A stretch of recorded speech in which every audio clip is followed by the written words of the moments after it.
Live from New Delhi, you're watching DD India, India's voice to the world. This is News Hour. I'm Mark Lynn. Namaskar. Coming up in the next hour, India's Prime Minister Narendra Modi addresses the PM SVANidhi scheme. The beneficiaries there targeted at street vendors and distributes loans to 100,000 street vendors as part of the scheme. Bhutanese Prime Minister Tshering Togbe is in India on a 5-day official visit. He meets the Indian Prime Minister Narendra Modi and interacts with Indian political leaders as well. Russia bans 227 US citizens from entering the country, including the US State Department spokesperson Matthew Miller. The ban is for Russophobic actions and statements. And Borussia Dortmund and Atletico Madrid have entered the Champions League quarter-final. The Champions League quarter-final draw will be announced on Friday, the 15th of March.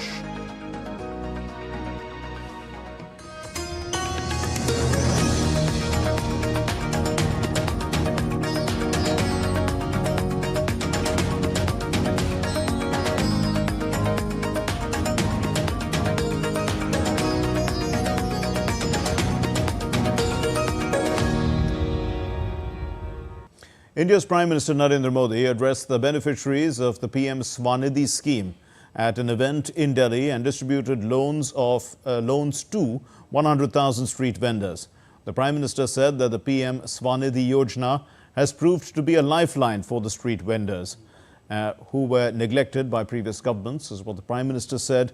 And he said that those who did not have anything to give guarantee as collateral, they were assured of Modi's guarantee. The Prime Minister also laid the foundation stone of 2 additional corridors of the Delhi Metro's Phase 4. Giving a massive boost to the street vendors, India's Prime Minister Narendra Modi interacted with beneficiaries of PM SVANidhi scheme in Delhi. The PM also distributed loans under the scheme to 1 lakh street vendors, including 5,000 vendors from Delhi, and handed over loan checks to 5 beneficiaries.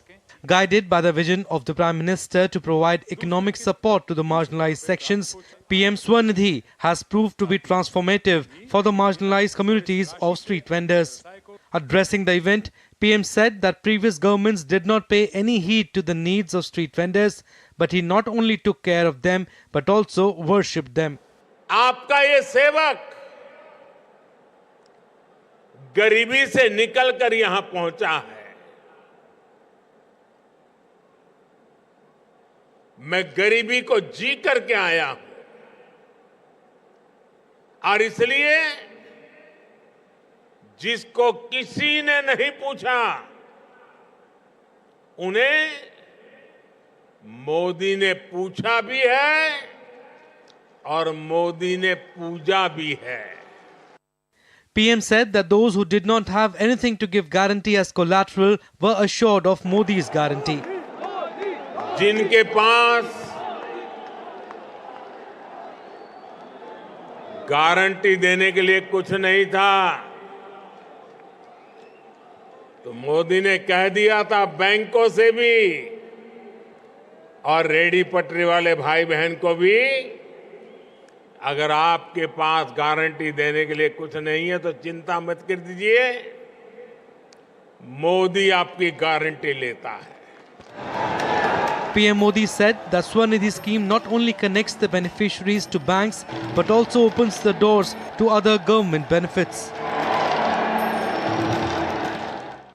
Prime Minister also laid the foundation stone of 2 additional corridors of Delhi's Metro Phase 4. These corridors are Lajpat Nagar Saket, G Block and Inderlok Indraprastha, which will together be of more than 20 km length and will help improve connectivity and further reduce traffic congestion. With these double gifts for the people of Delhi, Modi government aims to improve the lives of the poor and the middle class. PM SVANidhi scheme continues to be a beacon of financial inclusion and holistic welfare for those who have been underserved. Prime Minister Narendra Modi also laid the foundation stone for 2 additional corridors of Delhi Metro, boosting the connectivity in the national capital. With camera person Vishwabandhu, this is Taposh Bhattacharya for DD India from Delhi. Prime Minister Narendra Modi on Thursday met the Prime Minister of Bhutan, Shering Togbay, in New Delhi. It happened this evening, and this is the first overseas visit, in fact, visit abroad, after assuming office in January of 2024 by Shering Togbay. The visit of the Bhutanese Prime Minister will, in fact, provide an opportunity to the two sides to review the partnership's progress.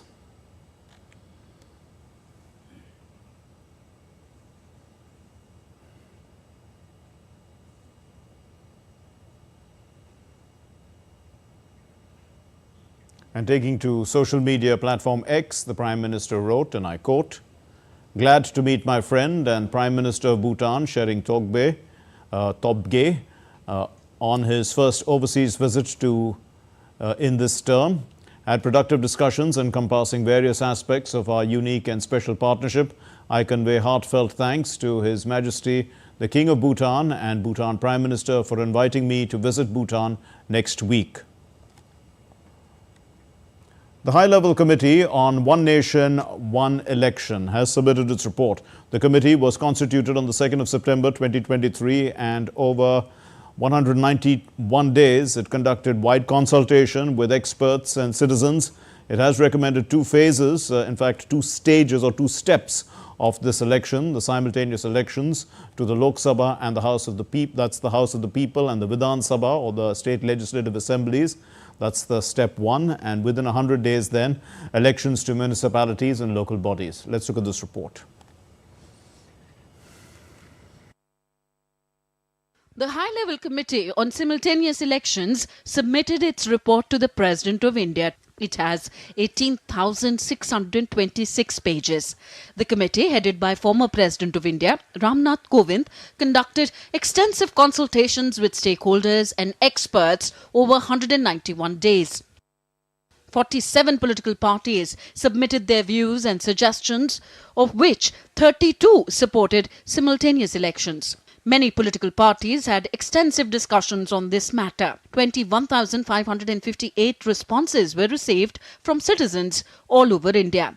80% of the respondents supported simultaneous elections. Experts on law, including 4 former Chief Justices of India and 12 former Chief Justices of major high courts, 4 former Chief Election Commissioners, 8 State Election Commissioners and Chairman Law Commission of India interacted in person with the committee. Views of the Election Commission of India were also sought. Industry bodies CII, FICCI, ASSOCHAM and eminent economists were also consulted. They confirmed that asynchronous elections fueled inflation and slowed down the economy. They said intermittent elections adversely impacted economic growth, quality of public expenditure, educational and other outcomes, and upset social harmony.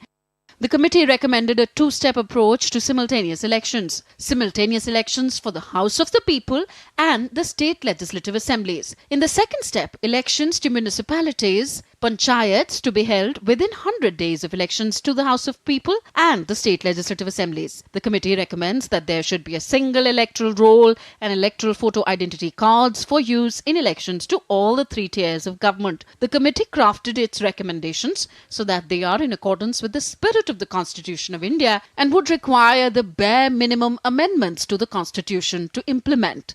The committee concluded that its recommendations will significantly enhance transparency, inclusivity, confidence and ease of the voters. The overwhelming support for holding simultaneous elections will spur development, improve social cohesion, deepen the foundations of democracy and realize the aspirations of India, that is Bharat. The other members of the committee were India's Home Minister Amit Shah, former Upper House Leader of the Opposition Ghulam Nabi Azad, former Chairman of the 15th Finance Commission N.K. Singh and Dr. Subhash C. Kashyap, former Secretary General Lok Sabha. Other members of the committee were Harish Salve, Senior Advocate, Sanjay Kothari, former Chief Vigilance Commissioner, Arjun Ram Meghwal, India's Minister of Law and Justice, was a special invitee, and Dr. Nitin Chandra was the committee secretary. Bureau Report, DD India. India's President Draupadi Murmu appointed bureaucrats Sukhbir Sandhu and Gyanesh Kumar as election commissioners in the Election Commission of India with effect from the date of the assumption of their charge of office. Sandhu is from Punjab and is a former IAS officer of the 1988 batch from the Uttarakhand cadre. On the other hand, Gyanesh Kumar has served as secretary in the Ministry of Parliamentary Affairs. He too belongs to the 1988 batch of the Kerala cadre. The Election Commission of India on Thursday has uploaded the electoral bonds data supplied by the State Bank of India as per the Supreme Court direction on March 11. The two sets of data, they have been uploaded on the Election Commission's website. One set contains the purchase details, date of purchase of the electoral bond and the name of the purchaser and the denomination, while the second set contains the political party's details, the date of encashment, the name of the political party and the denomination. India's Home Minister Amit Shah has sought to dispel misunderstandings and uncertainties over the government's decision to implement the Citizenship Amendment Act.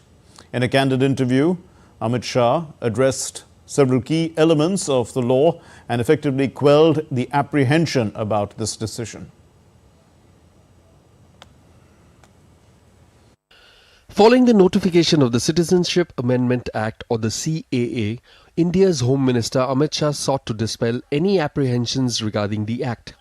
In a candid interview to an Indian news agency, Amit Shah asserted that the act will never be taken back. CAA का कानून कभी वापस नहीं जाएगा और भारत की नागरिकता सुनिश्चित करना ये भारत का विषय है, भारत की संप्रभुता का निर्णय है. इसके साथ हम कोई कॉम्प्रोमाइज नहीं कर सकते. Shah further said that the act seeks to offer refuge to persecuted religious minorities from neighboring countries. He categorically made it clear once again that CAA does not impact the citizenship status of the Indian Muslims. अखंड भारत के जो लोग हिस्सा थे और जिन पर धार्मिक प्रताड़ना हुई है उसको शरण देना मैं मानता हूं हमारी नैतिक जिम्मेदारी है और हमारी कॉन्स्टिट्यूशनल रिस्पांसिबिलिटी. जब विभाजन हुआ तब पाकिस्तान में 23% हिंदू थे, हिंदू और सिख थे. आज 3.7% बच गए. कहां गए सारे? 1951 में हिंदुओं का प्रतिशत 22% था. मैं 51 की बात कर रहा हूं. बांग्लादेश की 51 के आंकड़े हमारे पास है. 2011 की जनगणना में वो 10% रह गया. कहां गए वो लोग? अफगानिस्तान 1992 के पूर्व, मैं 92 के आंकड़े मेरे पास लगभग 2 लाख सिख और हिंदू थे और आज करीब 500 बच गए. He also sought to quell the concerns surrounding the violation of Article 14 of the Indian Constitution. जहां तक असंवैधानिक होने का सवाल है, वो आर्टिकल अनुच्छेद 14 का हवाला देते हैं. वो भूल जाते हैं कि अनुच्छेद 14 में 2 अपवाद रखे हुए हैं. एक रीजनेबल क्लासिफिकेशन का अपवाद है और दूसरा कानून के उद्देश्यों के साथ लॉजिकल संबंध होना चाहिए. तो वो आर्टिकल 14 का वायोलेशन नहीं करता है. Amit Shah gave assurance to the minorities that there is no need to fear as there is no provision in the CAA to take away anyone's citizenship. इस देश के अल्पसंख्यक माइनॉरिटीज या तो किसी और व्यक्ति को डरने की जरूरत नहीं है क्योंकि सीएए में किसी की नागरिकता लेने का प्रावधान ही नहीं है. सीएए सिर्फ और सिर्फ 3 देश अफगानिस्तान, पाकिस्तान और बांग्लादेश से हिंदू, सिख, बौद्ध, क्रिश्चियन और पारसी जो जैन और पारसी शरणार्थी आए हैं इनको उनका अधिकार देने का कानून है, नागरिकता देने का कानून है जिससे इनके जीवन की वेदनाओं को हम कम कर पाए. The act has attracted unjustifiable and unreasonable criticism from the international media. Foreign media को पूछे उनके देश में ट्रिपल तलाक है क्या? उनके देश में मुस्लिम पर्सनल लॉ है क्या? उनके देश में एक भी स्टेट में 370 जैसा प्रोविजन है क्या? आप इस लॉ को आइसोलेशन में नहीं दे सकते. इस देश का एक इतिहास है. इस देश का विभाजन धर्म के आधार पर होना ही नहीं चाहिए था.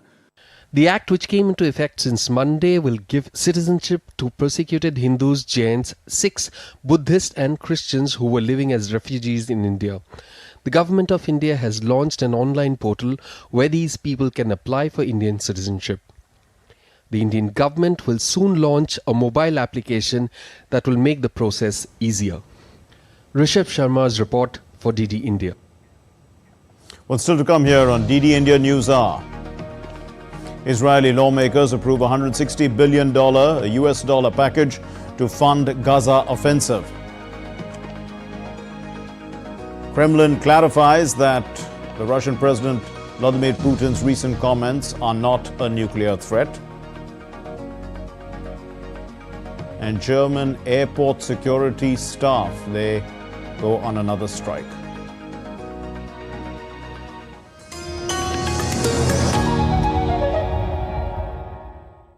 All weather access, especially to the armed forces, and also very convenient for the civilians. It was unimaginable, and I also like to express my heartiest thanks and congratulations to the Border Roads organizations. This tunnel system, both Tunnel 1 and Tunnel 2, that we don't have to time to pass, and no matter what the weather, we will be able to access Tawa.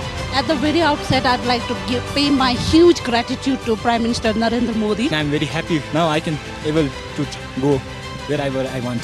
वतन वतन मेरे आबाद रहे तू, मैं जहाँ रहूँ जहाँ में याद रहे तू, मैं जहाँ रहूँ जहाँ में याद रहे तू, ऐ वतन मेरे वतन.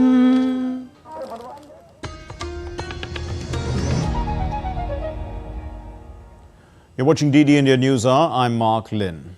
Amid the ongoing Israel-Hamas conflict, Israeli lawmakers on Wednesday gave their final approval to an amended 2024 state budget to fund its operations in Gaza. The parliament members voted in favor of the spending package, which is of $160 billion US dollars. Additionally, Israel has announced that it will try to flood Gaza with humanitarian aid as well from a variety of entry points. Let's look at this report. Continuing its operations in Gaza, Israeli lawmakers on Wednesday gave their final approval to an amended 2024 state budget to fund Israel's operations against Hamas. Parliament members voted in favor of the spending package of $160 billion US dollars. The plan also includes higher allocations for health, education, police and welfare. Knesset has approved a good budget by a solid majority. Not a budget we liked from the beginning. We didn't want this war. But under the circumstances, it is a good budget with 4 goals. Support the war efforts until victory. With God's help, care for our reservists who are at the center of this budget.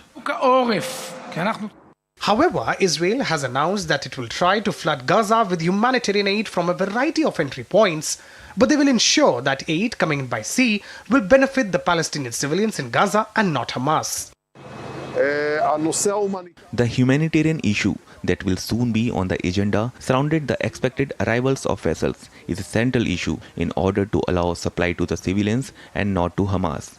Any such act weakens Hamas, strengthens our grip and allows us to turn the ball on Hamas' head. We will continue to do so because it allows us operationally to complete our mission.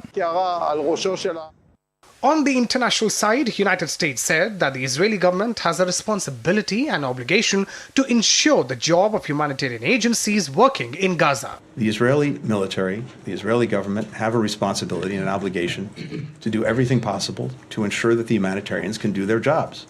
And among other things, that means making sure that if there's a humanitarian facility that's clearly identified, it's not struck.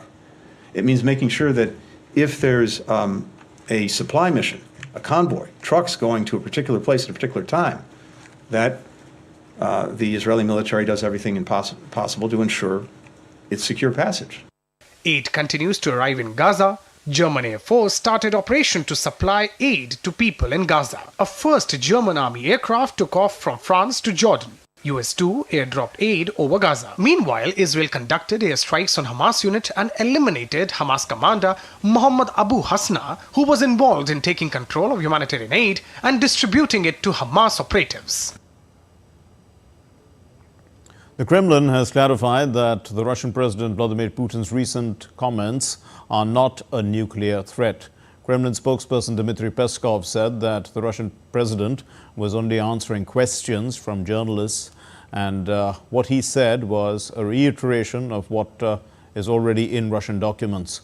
While the IAEA has downplayed the possibility of nuclear war, the US and the EU are concerned by the escalatory rhetoric. DD India's Mihir Makuri reports.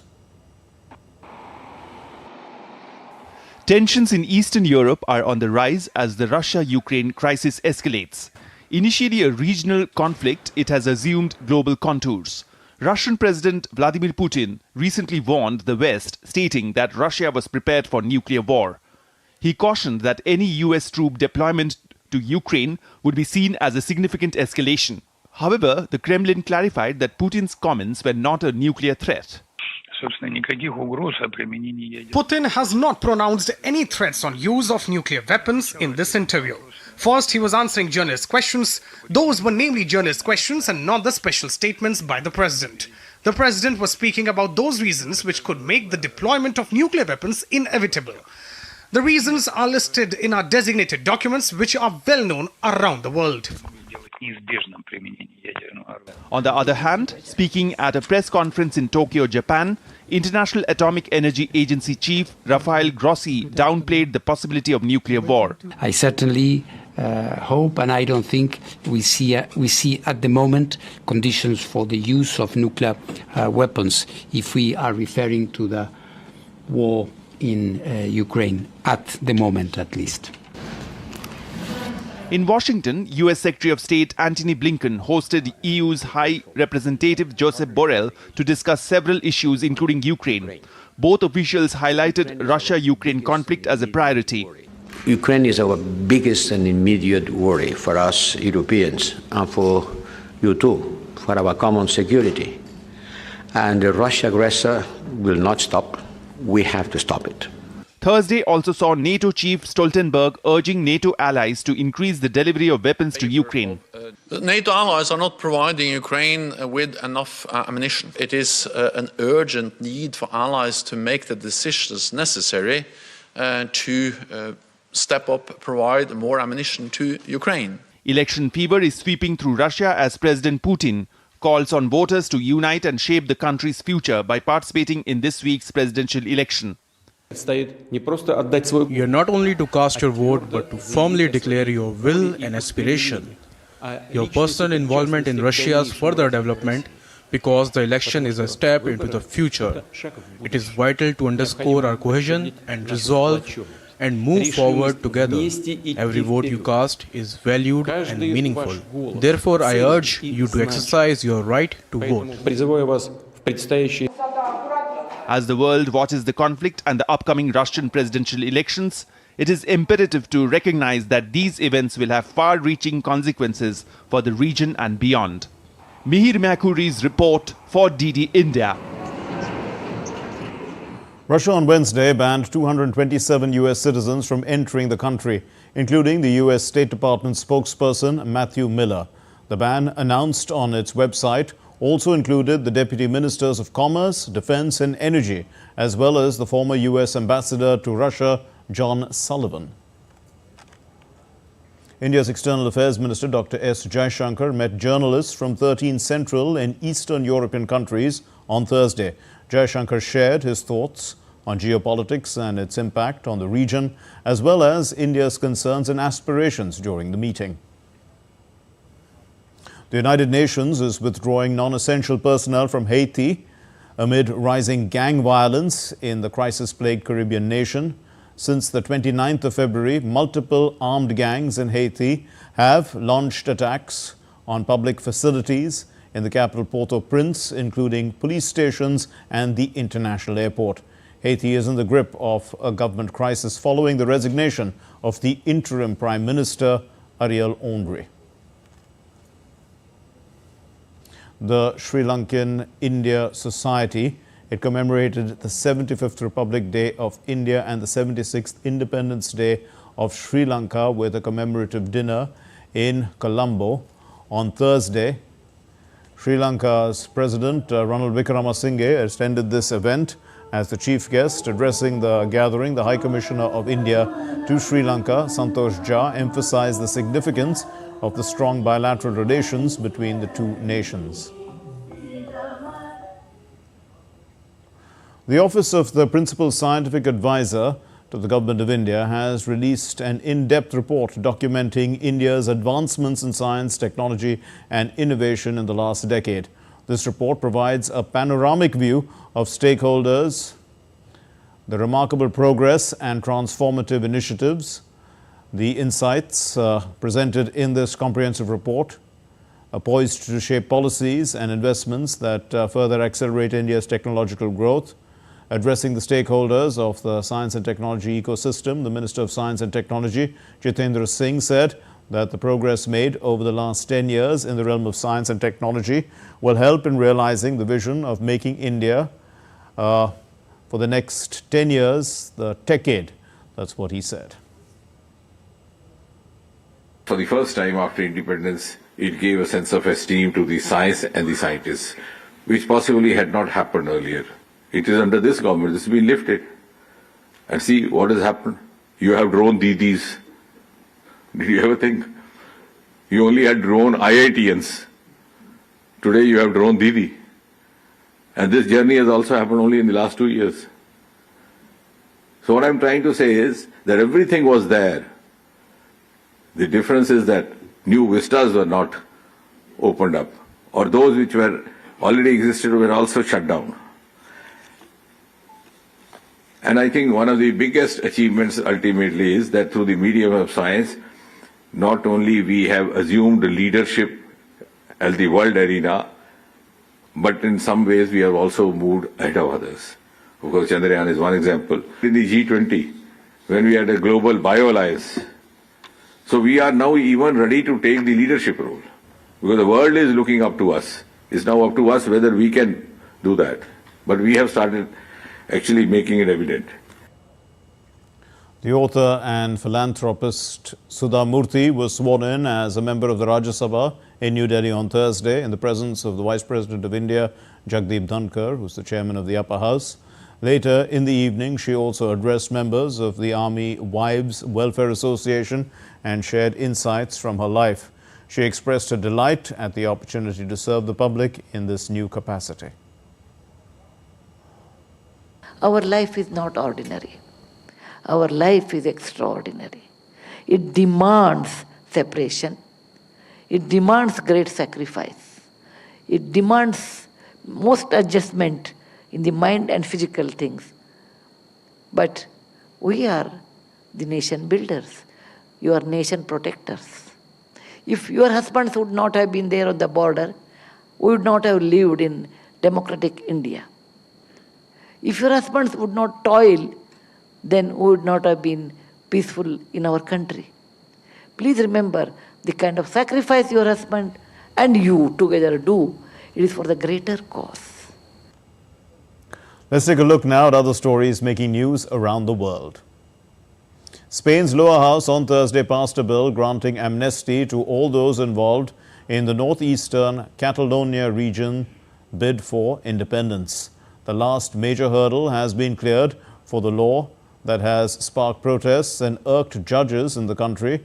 The bill, approved by 178 in favor to 172 against, will head to the Senate for ratification. As many as 60 people are feared to have drowned on a vessel carrying migrants across the central Mediterranean from Libya to Italy or Malta on Thursday. SOS Mediterranean said it rescued 25 people in a very weak condition in coordination with the Italian Coast Guard, and that 2 unconscious people were flown to Sicily by helicopter. Security staff at several German airports went on strike on Thursday in a dispute over better pay. The Verdi union is demanding a pay rise and overtime bonus. The representative of the union warned that more strikes could come if demands are not accepted. A total of more than 580 flights have been cancelled, affecting about 90,000 passengers. SpaceX's Starship rocket, designed to send astronauts to the moon and beyond, completed nearly an entire test flight on its 3rd try on Thursday, making it farther than before through a cruise in low orbit. However, according to SpaceX, the rocket was destroyed during atmospheric re-entry. Now, still to come on DD India News Hour, we'll discuss the broad recommendations of the Ramnath Kovind Committee on One Nation, One Election. India reiterates the urgency for UNSC reform.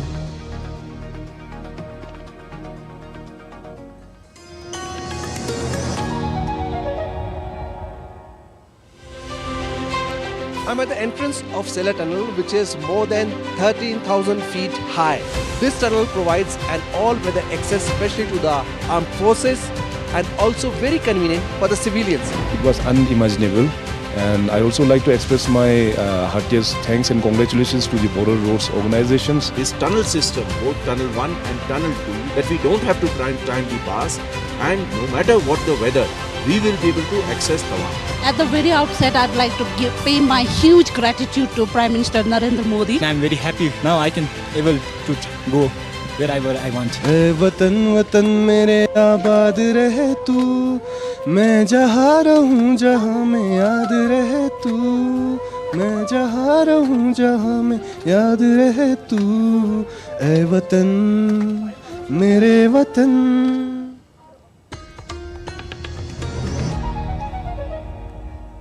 You're watching DD India News Hour. I'm Mark Lynn. Here's a recap of our main stories.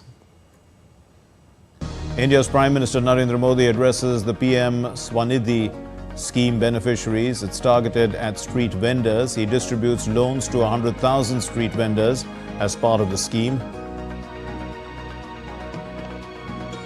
The Bhutanese Prime Minister Shering Tobgay is in India on a 5-day official visit. He's met the Indian Prime Minister Narendra Modi and interacted with Indian political leaders as well. Borussia Dortmund and Atletico Madrid have entered the Champions League quarter-final. The Champions League quarter-final draw is to be announced on the 15th of March, Friday.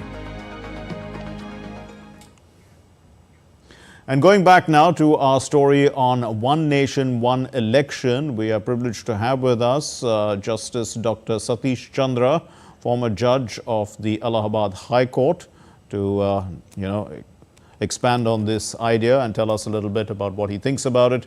Justice Chandra, thanks for being with us. But we clearly see that expenses are going to come down. How is this going to help? From the legal point of view, how do you look at it from the legal point of view? Sir, the question is this: the One Nation, One Election is not a new idea. Soon after becoming the Republic in India, the elections were held simultaneously in the year of 1952, 57, 62 and 67, simultaneously. But premature dissolutions of the assemblies in the year of 1968 and 69, cycle was broken. And in 1983, first time, the idea came from the Election Commission, who submitted a report in the year of 2015, and Election Commission, that report is known as the Election Commission Feasibility Report. And there they have clarified, if there will be midterm elections for any region, for change of the Prime Minister or the Chief Minister, immediately they will have to face that test in the Assembly or in the House. That was there. In 2019, the BJP has mentioned this aspect in its manifesto. On 2nd September 2023, a committee was constituted under the chairmanship of the Honorable former President of India, Kovind, and who submitted the report on this 14th March 2024, where 21,000 suggestions have come from the public, and 81% people have said that there is elections need, that seeding must be there between the state elections and the central elections, and 39 political parties were consulted. Now, what are the benefits of this exercise? Yes. Naturally, there will be a financial savings, as everybody knows, and polling staff, security staff will be reduced, not double required, and transparency will be there, stability of the election commission's activities will be there, and campaign for the political parties will also be reduced. Expenditure will reduce because only one time they will have to make the campaign. and government will be busy in the other activities, not for the elections activities. So Indeed, these are some benefits which can be said, and code of conduct cannot be repeated again and again every time of the election. So development activities will carry out in the country or in the states. Sure. So that is clearly, Justice Chandra, that's clearly from an organizational point of view, it's going to be much better. But, you know, in terms of, let's say, the rights of an individual who's voting in a democracy, does it help him? I mean, or her? How does it help in promoting, let's say, the issues of an election, like development, social harmony, you know, social justice and things like that? That is true. That is true. And this commission, this report is there, which has been submitted to the President of India. And they said that the election may be held in 2 steps. In first steps, this will be the election for the House of People and state legislative assemblies. In second steps, within the 100 days for the local elections, that is municipality and panchayat elections. So these individuals will be benefited, and there will be single electoral roll and a single photo ID card, EPIC, for this purpose. All these are the aspects which will be benefited to the public and to the nation to save the money. And there will be fixed tenure of the house for 5 years, and midterm election, if need be, that will be for the remainder period. That was there. But, you know, just for the sake of a discussion, just to expand the issues a little bit, we are, of course, a diverse country, and, you know, there are regional issues, there are national issues. All these things, can they all be, you know, clubbed together during one election, sir? During one election, this is the negative point, that the issues, local issues, international issues and national issues will be overlapping. That will be there. And also, double EVMs are required, and PAT machines are required, for which 10,000 crore is required for every elections. And I think that small parties or small individuals elections, they will be vanished slowly. That will be reduce the number of the political parties in this one. Effect of the political autonomy of the state will also be affected. This is the point. So what about from the voters' point of view?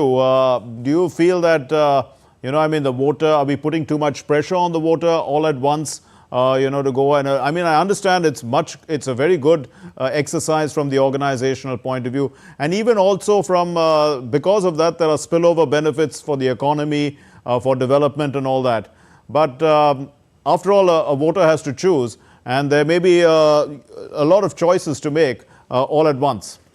And now voter is highly educated, you can say not educated, very conservative for this purpose. For example, in Delhi, the local elections or the assembly elections were in the favor of the AAP party. But when the election came for the central government, all the 7 seats were gone to the BJP. So the voter can understand where he is voting and for whom he is voting. So there is no need to worry about it. Yes, and there have been examples where the elections have been held simultaneously, and we have seen, like in Odisha, for instance, one party is chosen for the state and another for the center.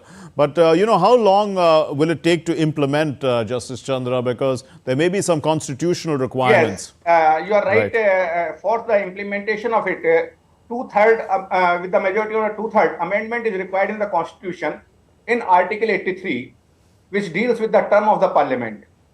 Article 85, dissolution of the Parliament. Article 172, duration of the State Assembly. Article 174, dissolution of the State Assembly. And Article 356, imposition of the President rule in the states. These are the articles which are required to be amended in the Constitution. In addition to it, Representation of the People Act will have to be, 1956 will have to be amended. So and the State Election Commission, who will conduct the phase 2 elections, also needs some amendment. I see. So there are these requirements that are to be made. Legally requirement for the amendments.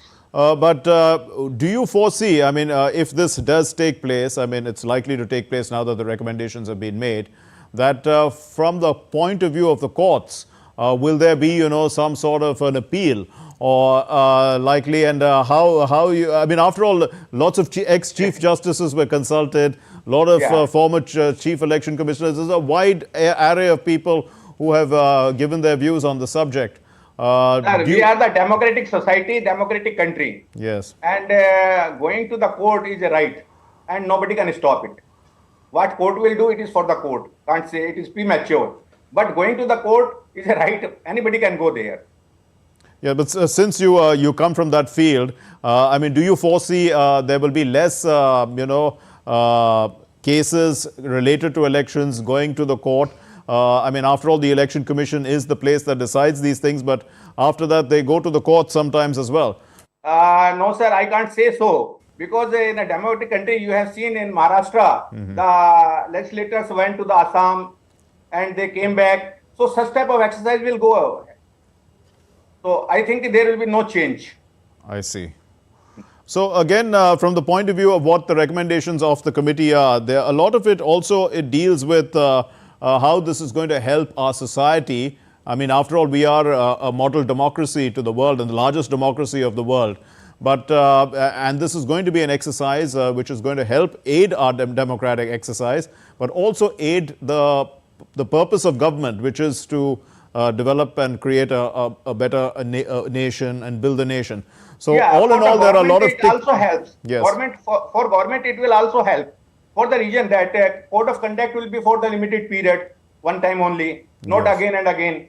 And secondly, they can devote their time for the development of the country or international issues, to solve the international issues. And because in India, every 3 months or 6 months, there is an election in one assembly or one place seat. Right. So this will be reduced, and they can devote more time for the development of the country.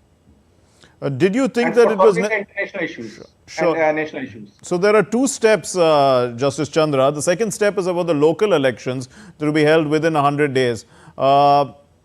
Is that also necessary that that should be part of the simultaneous election, or are we actually just thinking of the states and the center, which are, I mean, the local elections are after all for a very small area, and for the local governments, those elections shouldn't, I mean, ideally speaking, I'm just giving a point of view, they are for a smaller area and should be localized. This is the recommendation, merely a recommendation in this committee, and it is for the parliament when law will be made, how they will deal it. And election is election after all, maybe for a small or for a big constituency or a small constituency, and political parties are also participating in the local elections. Yes. Okay. They are not immune. They are participating. When they are participating, they are using it. Right.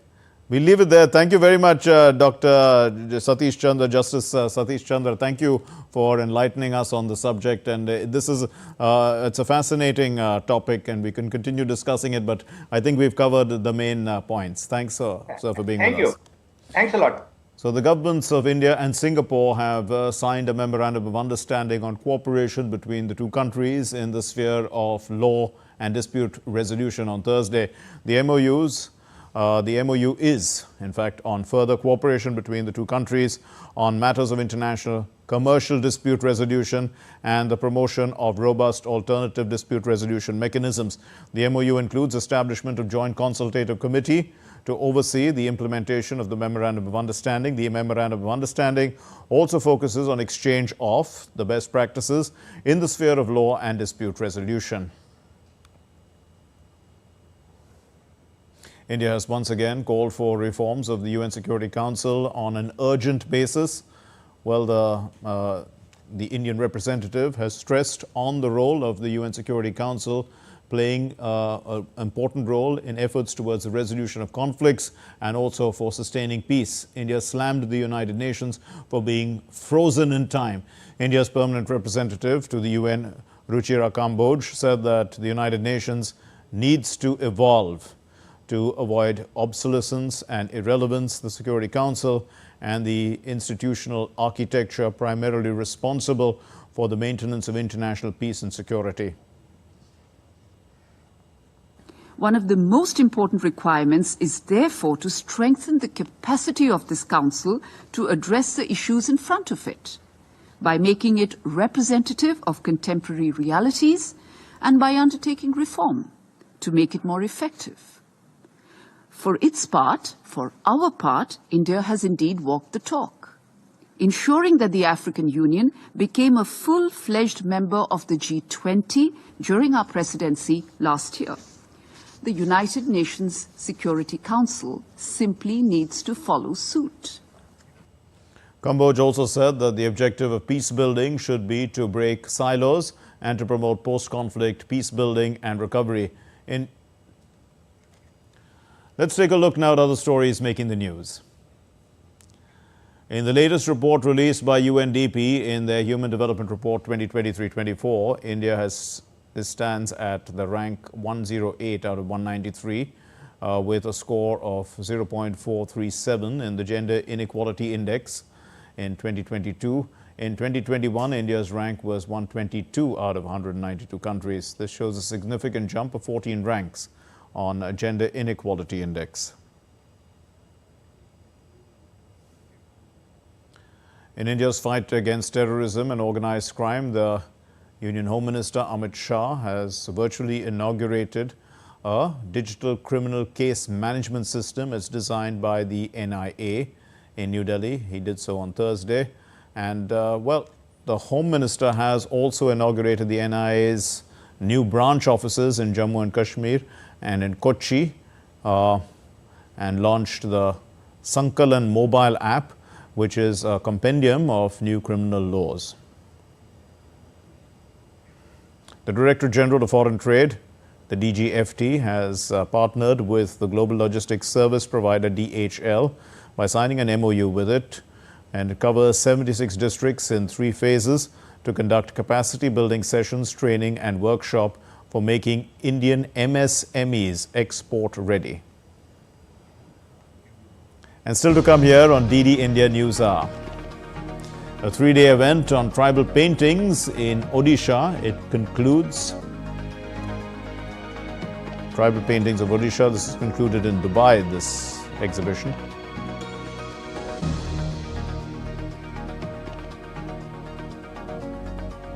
The Champions League quarter-final draw is to be announced on Friday, the 15th of March.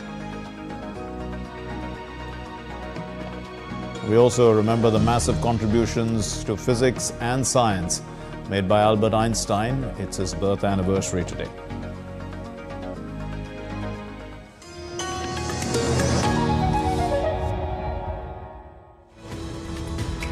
We just don't bring you the news as it unfolds. We get to the heart of the matter. We don't just present facts. We demystify complex social, political and economic events. We break stories that shape the world's present and future because you deserve the truth. I am Tanvi Taneja from New Delhi. I'm Ollie Barrett from London. I'm Nick Harper from Washington, D.C.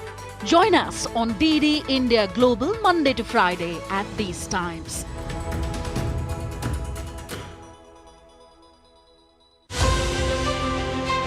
I'm at the entrance of Sela Tunnel, which is more than 13,000 feet high. This tunnel provides an all-weather access, especially to the armed forces, and also very convenient for the civilians. It was unimaginable, and I also like to express my heartiest thanks and congratulations to the Border Roads organizations. This tunnel system, both Tunnel 1 and Tunnel 2, that we don't have to primetime pass, and no matter what the weather, we will be able to access the one. At the very outset, I'd like to pay my huge gratitude to Prime Minister Narendra Modi. I'm very happy now I can able to go wherever I want. वतन वतन मेरे आबाद रहे तू मैं जहाँ रहूँ जहाँ में याद.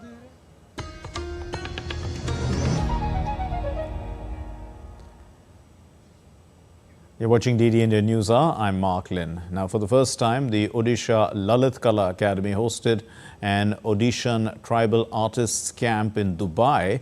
It concluded on Thursday, and the 3-day event, it featured live creation of tribal paintings, offering spectators a rare glimpse into the intricate process of tribal art forms. A ceremonial inauguration marked the unveiling of the completed paintings. It was attended by Sudarshan Patnaik, the renowned sand artist, and the president of the Odisha Lalit Kala Academy. Also, the Consul General of India, Satish Sivan. And the initiative is expected to bridge the gap in international awareness about Odisha's dynamic tribal art scene. We took the 15 artists from Odisha, different villages, and they did their traditional tribal paintings on canvas. So it is a great honor for us and also for the artist. I have drawn the rituals of the tribal cultures in which they celebrate every moment of their life, and this is the power of this is a festival called Bapara, and then in this there is the ritual of sacrificing an animal. So I have shown that the three messages there, so that I have left this group to run away to save animals.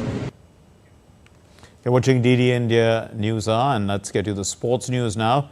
In interesting encounters at the Champions League, Borussia Dortmund and Atletico Madrid both made it to the quarterfinals round, and now all eyes are on the upcoming Champions League draw, which will take place on Friday this week. This report tells us more. In an interesting race to the quarterfinals round of Champions League, Jadon Sancho's sniper-like goals helped Team Borussia Dortmund to advance into the Champions League quarterfinal with a 2-0 victory against PSV Eindhoven. Dortmund had an effort by Niklas Füllkrug, ruled offside, but Rios did better in a stoppage time after Eindhoven had come close through Luke de Jong. Edin Terzic expressed his happiness on the victory. Very pleased with progressing. Of course, it wasn't an easy way through the group stage, especially when you look at how we started the Champions League. We could not win the first 2 games, and of course, we were delighted to still be in the top 8. It is a special evening for us, and we are very happy about that. Thank you very much.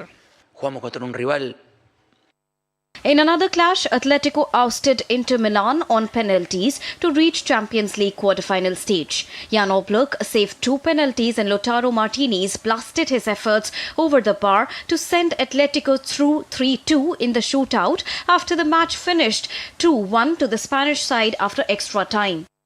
We didn't stand a chance against Inter Milan, and I said it is the best thing that can happen to us, because when they see us already out, it is the best moment, because this is when the team reacts. It can be casualty or not, but once again we made it, coming from no one believing, or many people, because all those who came to the stadium today, they believed the whole world time, and it happened. It happened because they gave it their all, performed a great match, and because we have great players. Both the teams had chances to win in extra time, but in the end it was Diego Simon's side who held their nerves, and last season's beaten finalists exited the competition.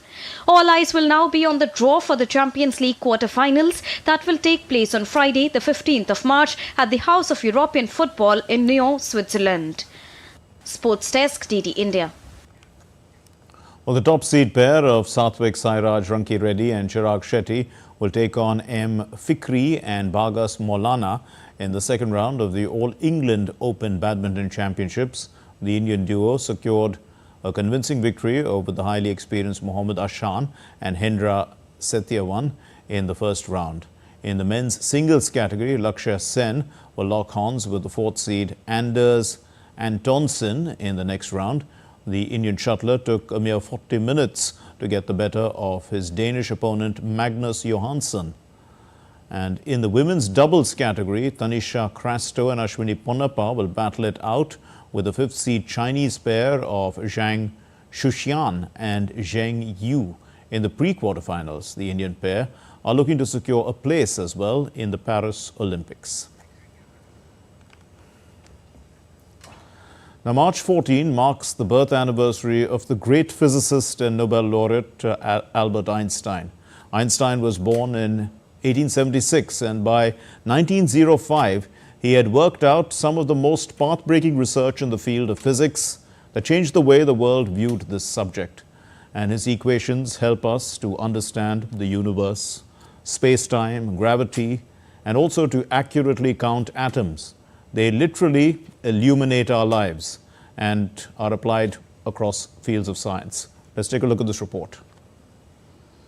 The mind of a genius and its impact on almost everything we do. We take a lot for granted because the applications of science have advanced to such an extent that we are experiencing a different quality of life.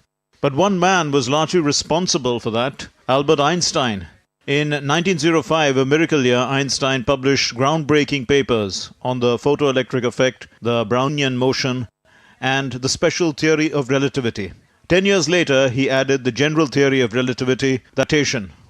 GPS system relies heavily on Einstein's general relativity. The photoelectric effect is something which paved way for detecting light. So in order to detect light, earlier we started with photomultiplier tubes, and that relied exactly on photoelectric effect. And then it developed into CCDs and the cameras which we have today. Counting the atoms and the colloids, this is something which started the field of chemistry.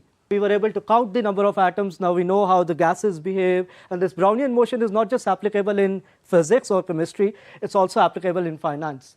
The photoelectric effect is the emission of electrons from a material caused by light. Special relativity shows us that the speed of light is independent of the motion of the observer. Right? And light has no mass. Black holes are regions of space where gravitational pull is so strong that not even light can escape.